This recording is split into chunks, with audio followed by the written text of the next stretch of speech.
We're back. The second annual wrap-up. I mean, actually not really, because I've done wrap-ups before.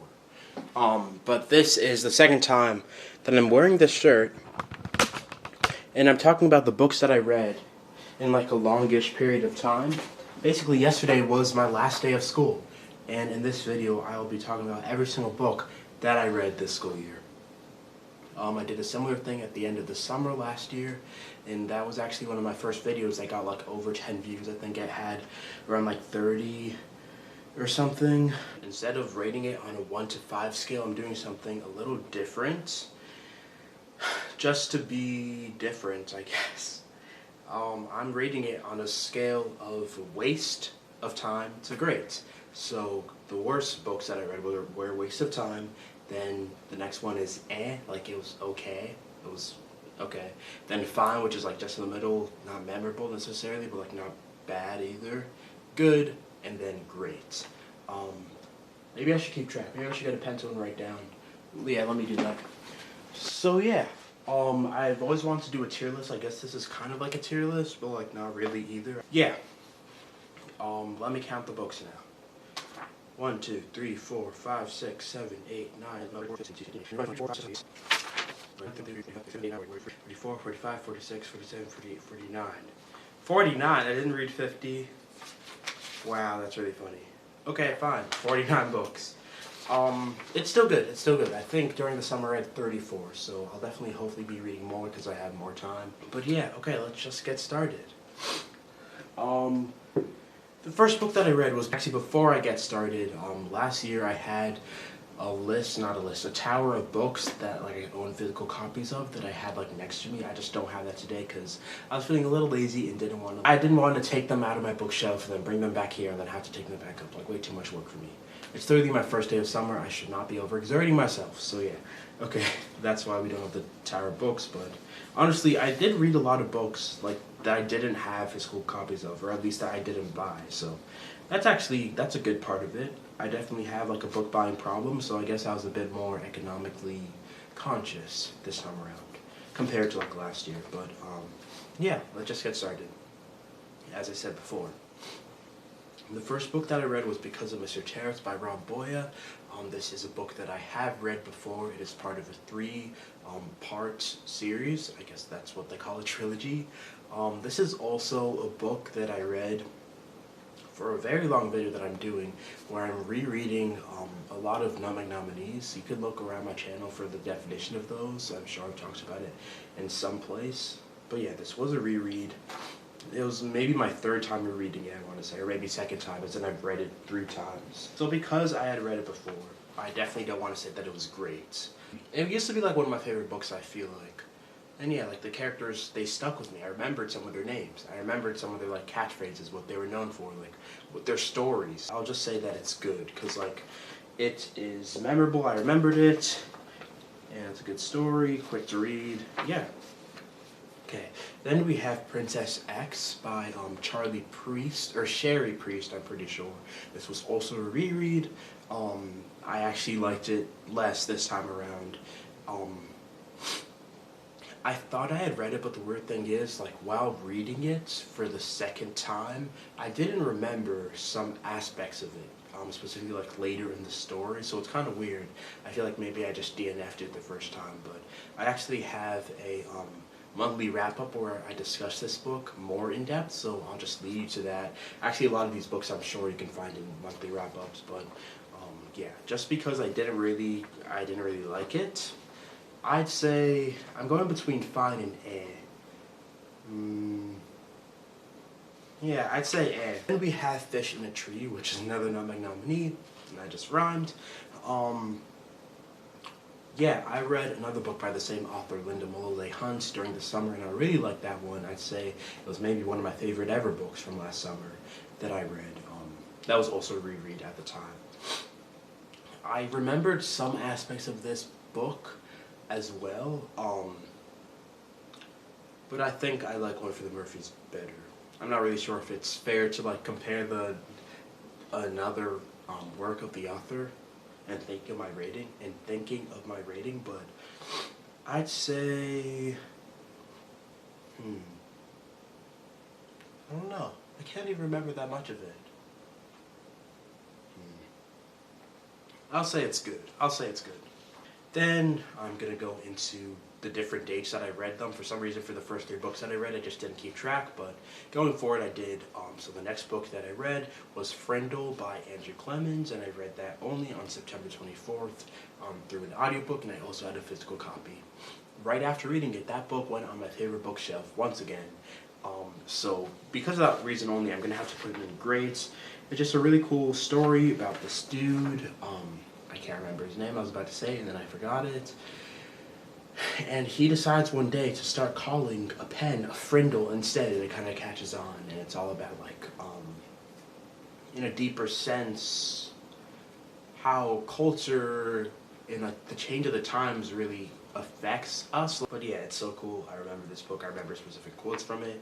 It is just, it's really nostalgic for me. I feel like this is one of the first books I remember reading, which is definitely not true because it's literally a chapter book, but yeah, okay. Then we have Orbiting Jupiter, which I read from September 24th through the 25th. The interesting thing about this book is that I've read it 2 times before this, I'm pretty sure. And both times I actually finished it in 1 day. And this was the only time that I finished it in 2 days. I don't really know why that was the case, but I also listened to the audiobook for the first time this time around. And that is also on my favorite ever bookshelf, so it's the only book that has ever made me like emotional. I don't know if I cried, but like I definitely had water in my eyes. It is really easy to understand, and it's just a compelling story, and it's really good. It's really, really good.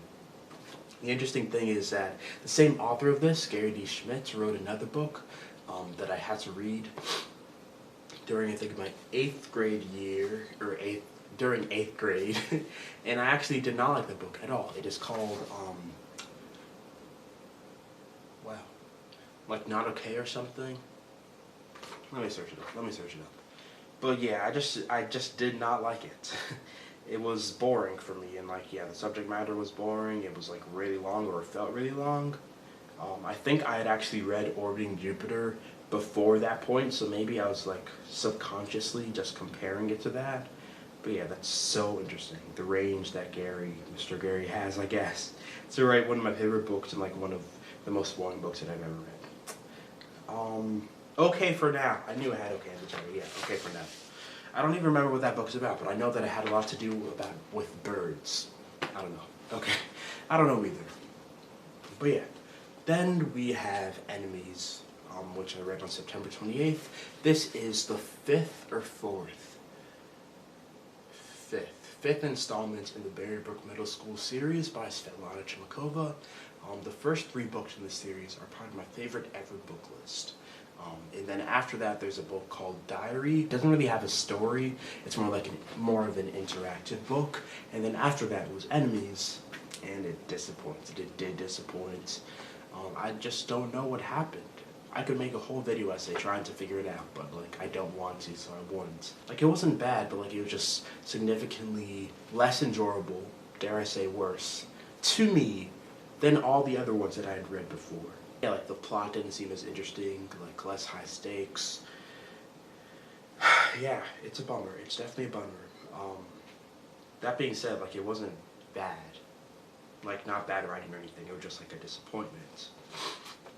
So for that reason, I'd say that it's like between good and fine. Just because it was such a disappointment. And I love the 3 books like so much. I'm gonna go for fine. It was fine. Okay. Then we have Words on Bathroom Walls. Oh, it's gonna be a stretch. I don't remember. Julie Walton, that's the author's name. I read it from September 27th to 29th, and this was the last book that I read in the first year of school, which was September, obviously.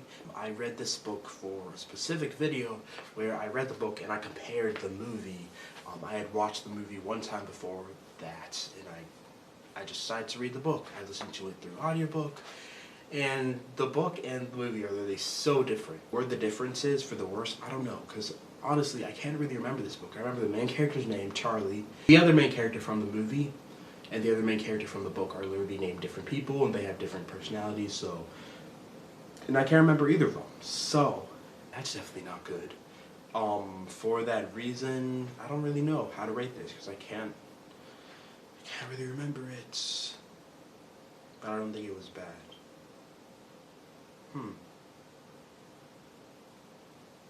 Maybe the default for when I don't remember it, but like I don't remember having necessarily a bad relationship with it will be fine, because like, yeah, I just can't.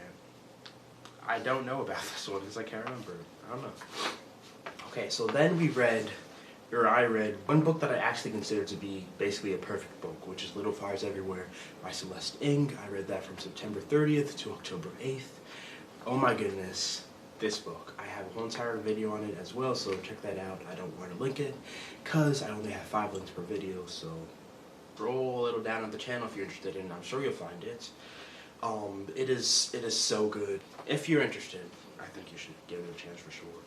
There's also a TV show on Hulu, which I have yet to watch, but I really want to. Maybe I'll watch it. No hesitation. This is going on great. I think up to this point, this was my favorite book from the school year. However, up to that point, there were only 2 other books, Enemies and War Jump After Walls, that I hadn't read before. So it doesn't really matter that much that this was my favorite book. But yeah, it was still really good, and I think you should read it. Then we have The Plot, which was read from September 30th to October 12th. I had a trend. At least 2 books in a row that I read were really great. I'm putting this grade right now. It's about a person. Can I remember his name? I don't think so. He's basically a college professor at a school after trying to be an author and kind of like failing miserably. But then he gets a student that has a really good idea. Or at least the student claims that he has a good idea, but he refuses to tell the teacher. And then the student dies, and then the teacher steals that student's idea. And I listened to this on audiobook, which is kind of interesting for me. I feel like if the plots didn't have the plot that it did, I would not have survived this, because it was like 11 hours long. I don't really listen to audiobooks usually that are that long without having like a physical copy of the book in front of me. If I'm being honest, the best combination that I have in terms of reading is having the physical as well as listening to the audiobook at the same time, because it kind of forces me to read faster, so like I'm finishing books faster, but I'm still like understanding it because I'm seeing the words physically on the page. I think this was perhaps the very first book that I actually bought after reading it, and I really hope to continue reading books by Jean Hunt Corlett, which is the author. I don't think I mentioned that earlier. I also have a full video on that, so you should check that out if you'd like as well. But yeah, it is so good. I pride myself in catching the plot twist for this book before it was revealed. However, that didn't like take away from the reading experience at all. And I think there's actually a TV show being developed starring Mahershala Ali, I think, as the main character, which I'm really, really excited for if it actually comes out and it's not canceled or like, I don't know, not picked up by anywhere. I almost guarantee I'll make a video for that because this book is just so good. Okay. Then we have the last lecture. I cannot remember who this book is by, which is like kind of embarrassing for me because I feel like I always remember books, authors. But I guess that's not a good sign that I can't even remember the author's name. Oh, did I get it before I look at it? I feel like his first name may start with an R. Randy Pausch. Okay. So this is a book written by a person as he is dying of something that I can't remember, unfortunately. And he's just talking about all the lessons that he learned from life. I feel like this was a bit more biographical than I was expecting. And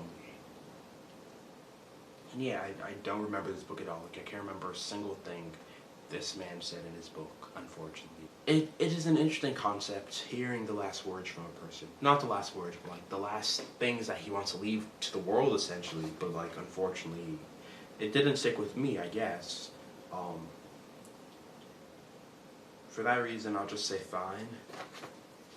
Yeah, I'm sorry, Randy. Thank you for writing this book. Maybe a reread will do me good.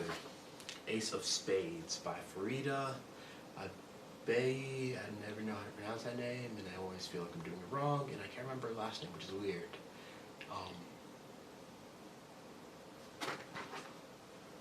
Use my handy dandy device. Who says that? Who says that phones aren't useful? And I got my password wrong. Give me a second, sorry. Okay, Farida Abeymide.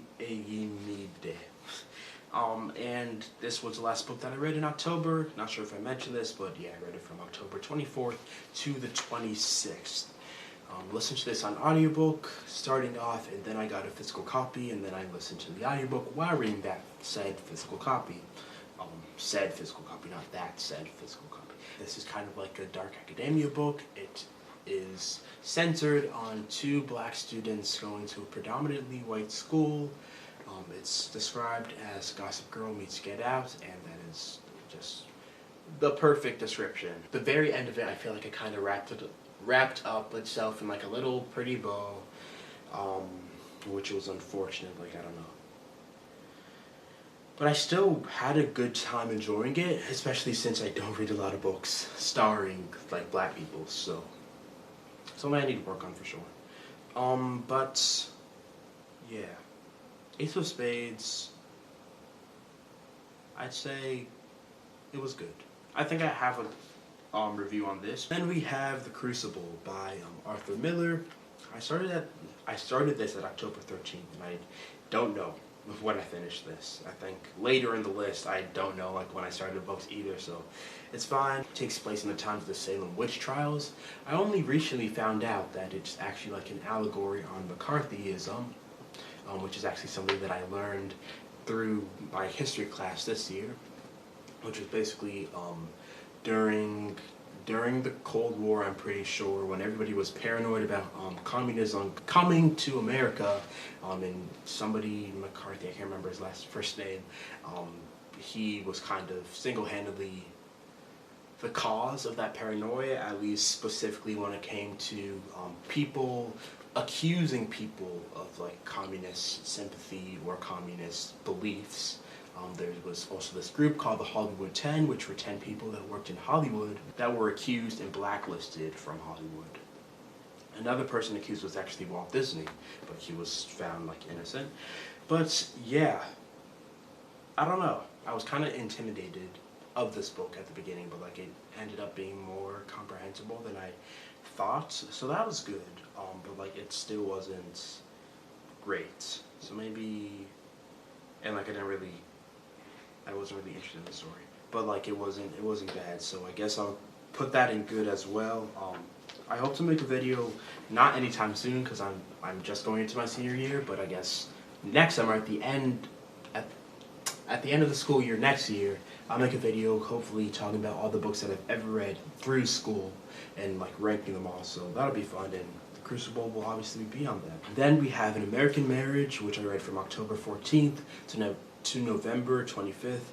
I think this was the start of kind of the rampage that I had when I took a very long time to finish books. But this is written by Tayari Jones. This was an Oprah Book Club pick. And it's talking about an African-American couple. One of them is wrongfully incarcerated. And it kind of talks about the relationship and it follows them through like a long time before that person was incarcerated, and then like after the aftermath. It was good. It had some cool lines. It was like, I don't know if it was a romance book, but it did focus on like a relationship, a long-term relationship, which like I definitely don't gravitate towards usually, but like I feel like it's deeper than that. I feel like they're just people who happen to be married. You know what? I'm gonna change The Crucible to fine, and I'm gonna put the American Marriage to good, because I wouldn't put The Crucible and American Marriage on the same like level. Okay. Then we have Aristotle and Dante Discover the Secrets of the Universe, which I read from October 31st to November 5th. I had wanted to read this book actually this summer beforehand. It was on like my list of books that I wanted to read last summer.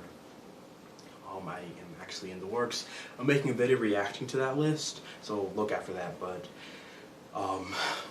Yeah, this book was pretty interesting.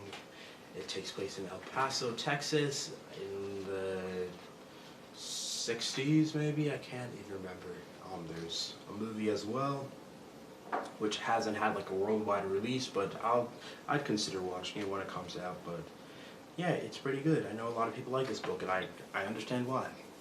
And so for that reason, good or great? Okay, I'm gonna rate it great only because this next book that I read was the sequel to it, Aristotle and Dante Dive into the Waters of the World, which I read from November 13th to November 30th, and I'd say that I like that less than the first one, so I'm gonna rate that good.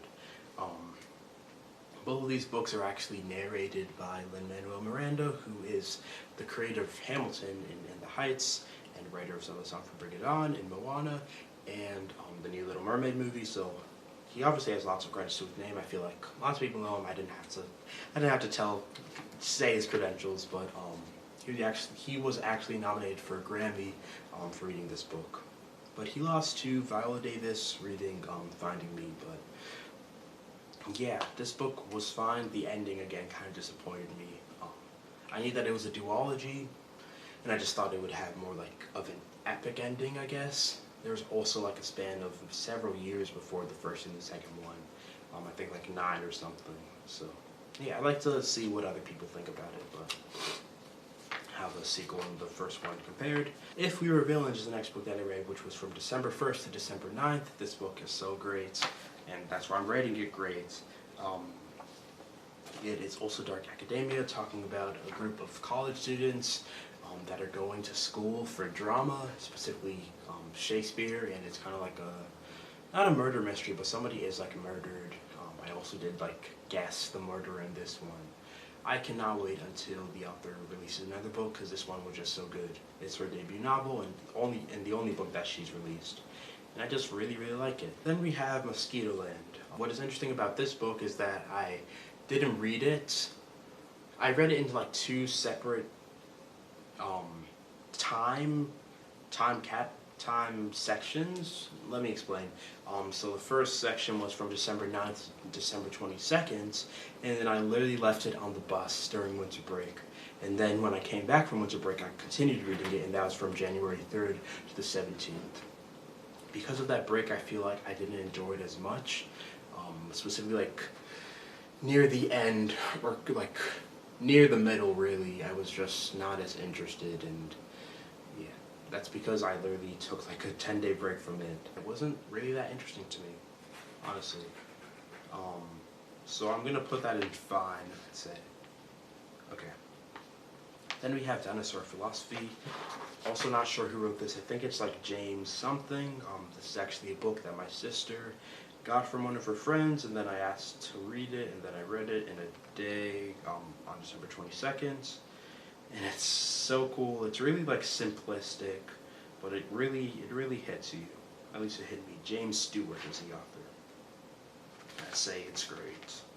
Lots of like cool quotes from it, and like definitely its reread ability is pretty high. It's a nice book to just turn to randomly, like if you have nothing else to do. The way that it's formatted is pretty cool. On each page there's a picture of 2 dinosaurs just having a little like one-line conversation, but like it's better than I think I'm describing it as. So you should just give it a shot if you like. Then we have We Are the Ants, December 24th to December 29th, and you can see from my expression I did not like this book. It ended up being on my most disappointing books of 2022 video. And obviously, since I finished on the 29th, it was like one of the last few books that I read. Yeah, I'm wasting my time for sure. And wasting my money. I bought it, and I'm also returning it, as in I'm donating it, or I want to. But the premise is the thing that enticed me. It was about a random dude, which I can't remember the name of, who is abducted by aliens every single year. And the last year that he was abducted, or the last time he was abducted, the aliens gave him the choice to press a button that would end the world.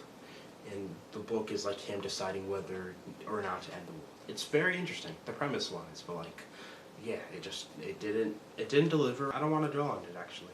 Next, Shadow and Bone by Lee Bardugo from December 24th to 26th. I took a little break, then I read it from the 30th to the 31st of December. This was the final book that I read in 2022, and I actually made a reading vlog, but if you'd like to check that out. But yeah, it's good. This used to be on my favorite book list, and after I finished reading it for the second time, it did not go back there, unfortunately, but like it's still good. So I'm going to describe it as good.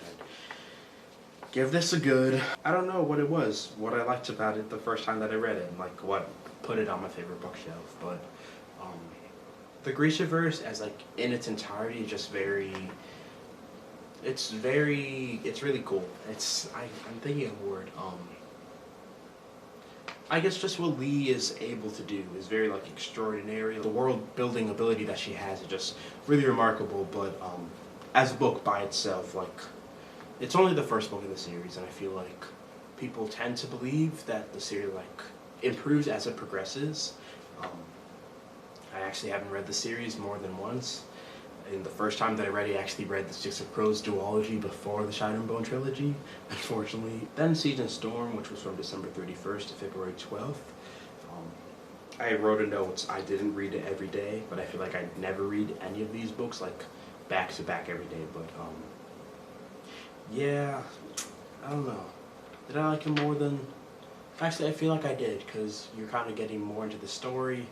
The first book kind of lays the foundation, and then you just grow from there. So I'd say, was it great though? No, I think it's still good, but it's better than Shadow and Bone, I'd say. Okay, then the next book that I read, or I started, was Yolk by Mary H.K. Choi, which was read from January 18th to April 13th. Yes, you heard that right, January 18th to April 13th. That is literally 85 days. It took me 85 days to read this book. I have a video which you can watch if you'd like, talking about that journey. I considered DNFing this many a times, but I did get through it. It's about two sisters living in New York. One of them recently found out that they had cancer, and that kind of brings them back together into each other's lives. I like the conversations that it had about like identity as being a child of an immigrant. Yeah, it was good, and I did well on a project that I had to do for school on this book. So if I'm being honest, it took me just a long car ride to finish this book up. But yeah, by the end of it, it was really good. It took a little bit for me to get interested, but I did. I put that in greater good. I think if I read it again, I would like it even more potentially, but considering it really took me 85 days to read it, that's not a good sign, necessarily. Let's say good. Let's say good. Okay. We're almost done with the first page. Yeah, 49 books. It's gonna take a while. I hope you're doing alright. Take a break if you like. Go to the bathroom, eat a snack, I don't know.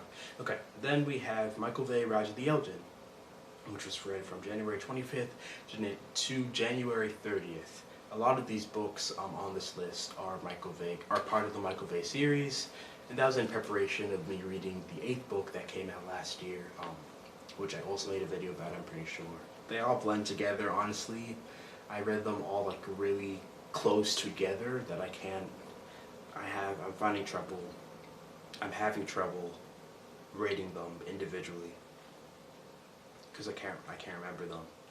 Rise of the Elgen was the second one of the series.